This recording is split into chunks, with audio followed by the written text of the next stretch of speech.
Olá pessoal, bem-vindos de volta. Vamos dar sequência então na nossa última aula. Se você fez a lição de casa, eu acho que você percebeu que a gente está com um probleminha aqui no nosso Room Service. Aqui no Room Service, a gente vai ver que lá na nossa interface, a gente tinha a obrigatoriedade de implementar aqui um método chamado ListActives, async. Porém, a gente não tem ele implementado aqui no Room Service. Então, o que nós vamos fazer aqui? A facilidade da gente trabalhar com contratos é essa. Eu posso vir aqui em cima do meu contrato, apertar Ctrl ponto e clicar aqui para implementar os membros faltantes. Ao clicar, ele já adiciona aqui para mim. Então, como é uma task, eu só vou ter que fazer a assinatura que ele é um async, e basicamente aqui eu tenho que fazer um return underline repo ponto listActives async, não esquecendo obviamente do await. Com isso aqui, vou mudar para um expression body, eu já tenho o meu método implementado e aqui a minha interface, o meu contrato sendo satisfeito. Então, olha que legal. Trabalhar com contratos vai fazer com que o nosso código seja cada vez melhor. Mas essa questão nos levantou uma outra questão. Por quê? Aqui na nossa camada de aplicação, no nosso Room, nós vamos perceber aqui que a gente não implementou o ListActive Async, tá? E também lá no nosso contrato da minha camada de aplicação, eu também não obrigava, porque como eu peguei só os métodos que eu tinha implementado, isso aqui falhou. Então o que eu vou fazer?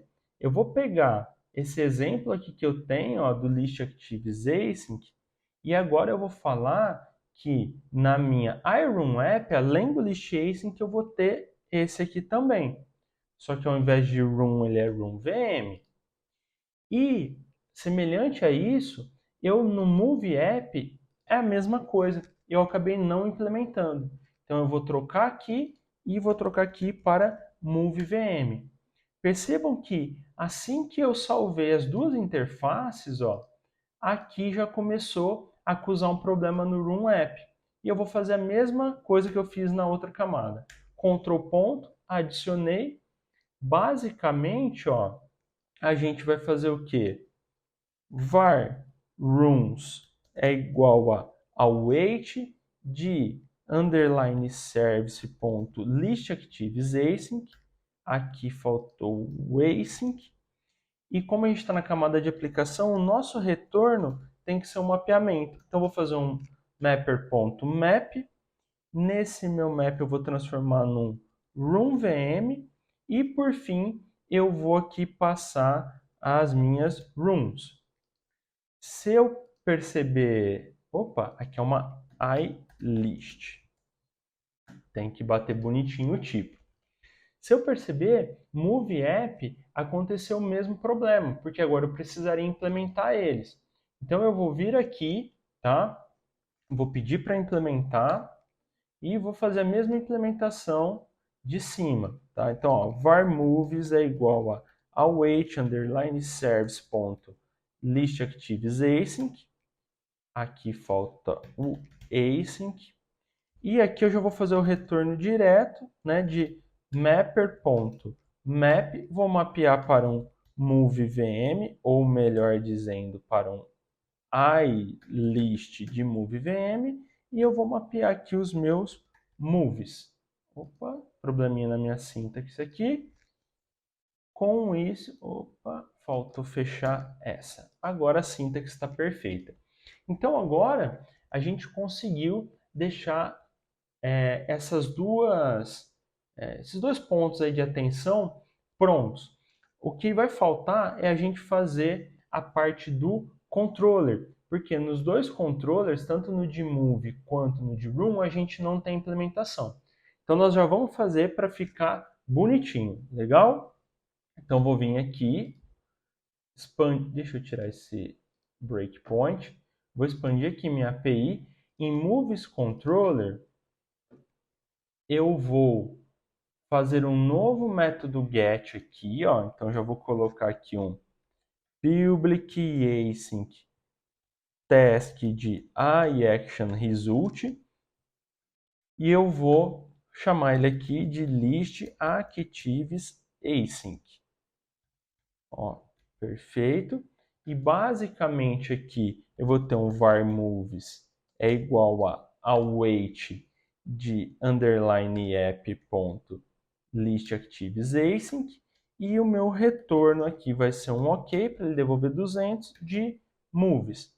Lembrando que eu preciso fazer aqui a anotação de HTTP GET e para ele ser um endpoint único, eu vou pôr um /actives aqui. Perfeito? Mesma implementação que a gente vai fazer lá na room. Então, eu vou copiar esse código aqui para não perder tempo. Aqui no rooms, eu vou colar isso aqui, tá? Já mantendo o padrão, vou fazer direto aqui o retorno no OK. E tá tudo prontinho aqui. Legal? Show! Com isso, eu vou dar um Ctrl Shift B aqui, só para ver se não tem nada de errado com a nossa aplicação. Tá bom? Então, ele está buildando. Ó, buildou com sucesso, tem uns warnings, mas não tem problema.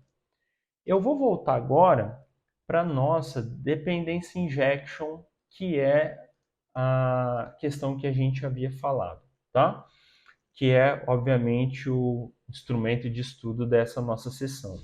Aqui na Dependency Injection, nós vamos ver que, propositalmente, eu não fiz o restante aqui dos serviços para serem adicionados. Nós vamos fazer juntos aqui, só para mostrar algumas nuances, tá bom? Então, basicamente aqui, ó, eu vou copiar e colar. Aonde estava move, esse aqui eu vou transformar em room. E esse onde estava move é minha session. Aqui no meu service, além de move, eu vou ter room, session e também session seat. Então a gente não pode esquecer que a única camada que está agrupando, né, session e session seat é a camada de aplicação. Então com isso aqui, ó, eu tenho elas implementadas. Legal? E a mesma coisa na minha camada de repositório, onde eu também vou ter room e vou ter... Opa, depois ali, acho que está faltando um import. Vou ter aqui o meu session e nós vamos ter aqui a minha session seat. E aqui eu acabei tendo uns vermelhinhos. Vamos ver o que está acontecendo? Vou apertar aqui, ó. Eu esqueci, na hora da minha implementação, na minha liçãozinha de casa, de herdar aqui de iRunRepo. Ó, funcionou. Na Session Repo, mesma coisa, ó. iSessionRepo. E na Session Seat, eu também esqueci aqui de herdar. iSession Seat Repo. Aproveitando que a gente está nessas camadas de repositório aqui, percebam que a minha camada de repositório, todas as minhas classes aqui, elas têm um autoacoplamento para data context. Isso também não é legal. Então, o que nós vamos fazer? Tá? Lá nos nossos contratos, eu vou adicionar um novo diretório, chamar de context, tá? E aqui eu vou adicionar uma nova interface chamada iDataContext. O que eu vou ter dentro dessa iDataContext? Nada. Isso aqui, um contrato, eu posso ter cláusulas, como foram todas que a gente veio fazendo, ou não ter nenhuma cláusula.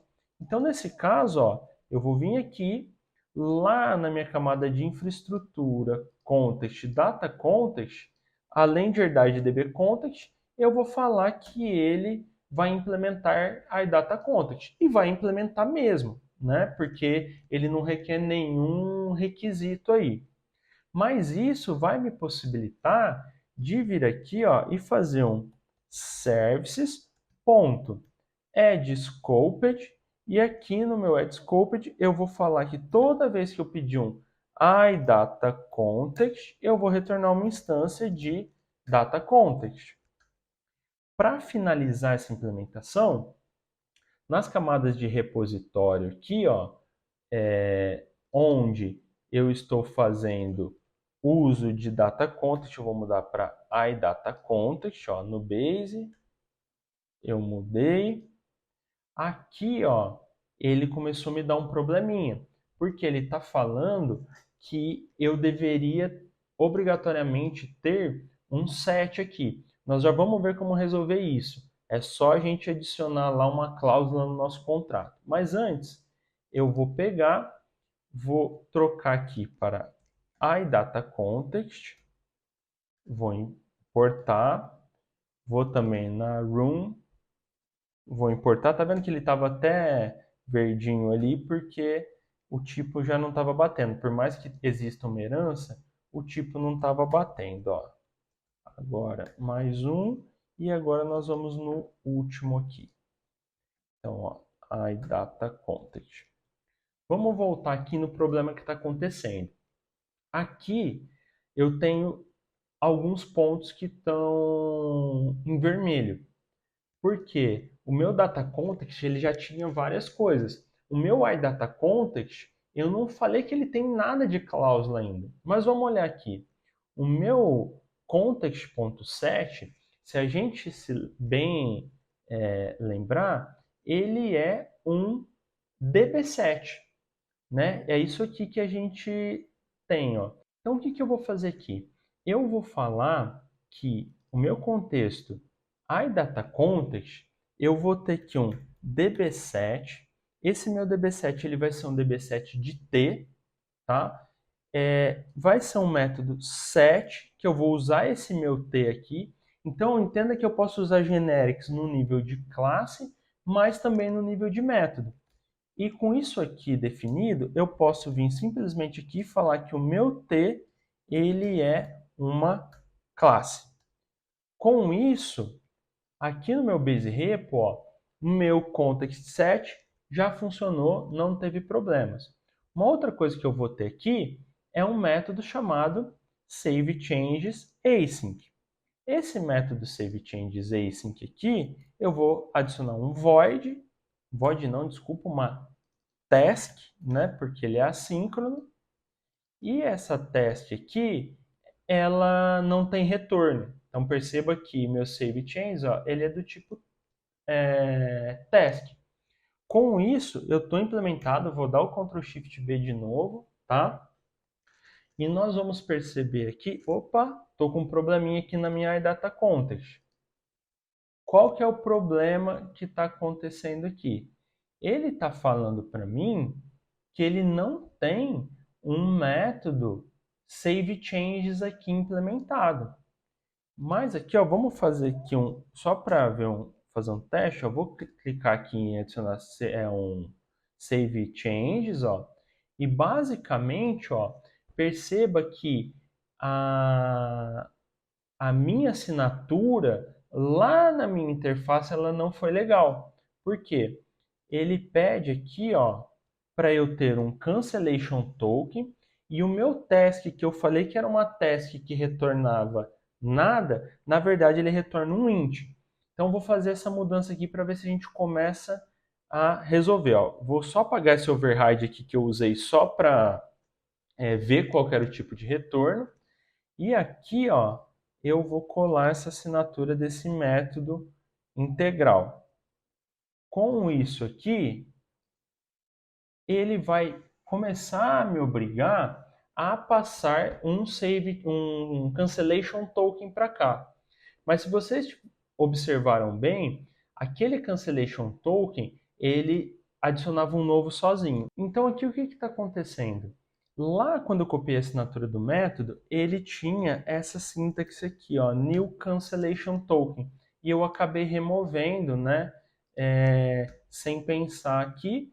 E basicamente eu só adicionei e ficou tudo certinho, sem problema algum.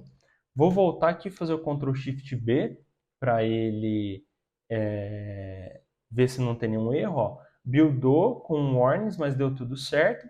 Então, eu vou pôr para rodar a nossa aplicação.